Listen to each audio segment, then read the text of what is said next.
All right, so do not ignore your hip flexors. So there's two different exercises that I do with the hip flexors that can really help with pain, mobility, and so forth. So let's just get started right here. So I got the Aratom Stretching System set up. It's hooked up. You can just wrap it around, whatever, connect it in however. I got it connected to my foot.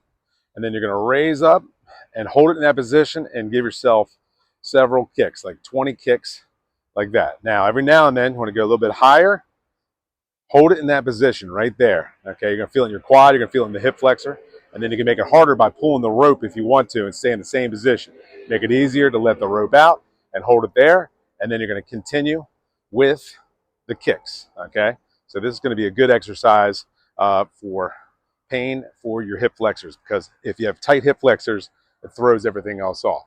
So the other exercise that we're going to use, what you're going to do is you're going to put your foot in there and you're going to raise yourself up. No bands, just raw weight. You're raising yourself up and you're gradually letting your other leg drop down. And as you're doing this, it's going ahead and loosening up the hip flexor on the other side. So you're training it to go in both directions on the exercise, but then you're also doing a light traction, so to speak, for the hip flexor to open up. So you're going to stay in this position and relax.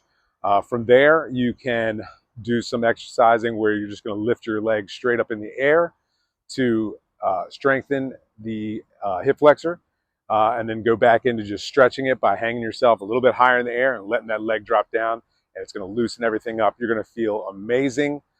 If you focus on your hip flexors, it's going to get rid of all kinds of pain that you're having in your knee and your hip and your back. So don't ignore the hip flexors. Try out the Aratom Stretching System.